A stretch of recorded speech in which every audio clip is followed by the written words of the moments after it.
ये बच्चों इस फिजिक्स के क्वेश्चन को सॉल्व करते हैं। क्वेश्चन है बच्चों, एक सिस्टम दिया हुआ है अपने पास और सिस्टम के बारे में बोला है बच्चों कि ये find T1 and T2 if system is in equilibrium. बच्चों क्वेश्चन का कहना है कि T1 और T2, इस T1 की वैल्यू आपने बतानी है और T2 की वैल्यू बतानी है जब ये सिस्टम जो है, पद्धति जो है साम्य अवस्था में है।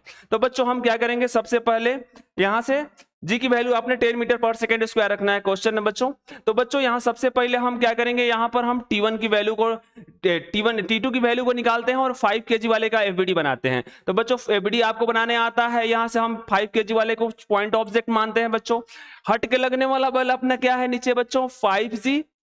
अच्छा, सट के लगने वाला बल, यहां से छाता खोलो बच्चों, T2 ऊपर लग रहा है यहां से, तो T2 ऊपर लग रहा है बच्चों। चूंकि सिस्टम साम्यावस्था में है तो यहां से y एक्सिस में जो फोर्स होगा बच्चों वो 0 हो जाएगा, और यहां से एक इस फोर्स को प्लस मान रहे हैं, नीचे वाले फोर्स को माइनस मान रहे हैं। तो बच्चों हो जाएगा T2 minus 5G is equal to 0। यहां से T2 की वैल्यू आप निकालोगे सिंपली, क्या हो जाएगा बच्चों, T2 की वैल्यू अपने पास सिंपली हो जाएगा 5G। T2 की वैल्यू हो जाएगी बच्चों सिंपली 5G। जी की वैल्यू आपने 10 रखना है क्वेश्चन में, तो T2 इज इक्वल टू कितना आ जाएगा बच्चों, 50 न्यूटन।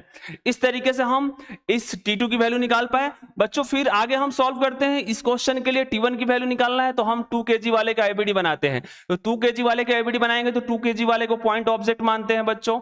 यहां से क्या हो जाएगा, हट के लगने वाला बल आपके पास नीचे की तरह 2G लगेगा बच्चों, यहां पर 2G हट के लगने वाला बल, ठीक है। अब बच्चों यहां से छाता खोलो आप, तो एक छाता ऊपर खुलेगा, एक छाता नीचे खुलेगा। अम्ब्रेला कॉन्सेप्ट हम लगा रहे हैं टेंशन फोर्स की डायरेक्शन को फाइंड आउट करने के लिए। तो बच्चों यहां से T1 ऊपर लगेगा और यहां से रस्सी यहां पर है तो यहां छाता खोलोगे तो नीचे लगेगा, तो ये T2 हो जाएगा अपना नीचे। बच्चों ये सिस्टम इक्विलिब्रियम में है तो ये हो जाएगा Fy इक्वल टू 0। तो यहां से क्या करेंगे बच्चों, T1 minus T2 minus 2G equal to 0 हो जाएगा बच्चों। T1 की वैल्यू सॉल्व करेंगे तो क्या हो जाएगा, T2 प्लस 2G। चूंकि T2 का वैल्यू अपने पास क्या है बच्चों, 50 न्यूटन, तो यहां रखेंगे T1 इक्वल टू 50 रखेंगे बच्चों, यहां से 10 रखेंगे G की वैल्यू तो क्या हो जाएगा 20। इस तरीके से T1 की वैल्यू अपने पास क्या आ गई, 70 न्यूटन। इस तरीके से इस क्वेश्चन का मैकेनिज्म समझ में आया तो लाइक शेयर एंड कमेंट।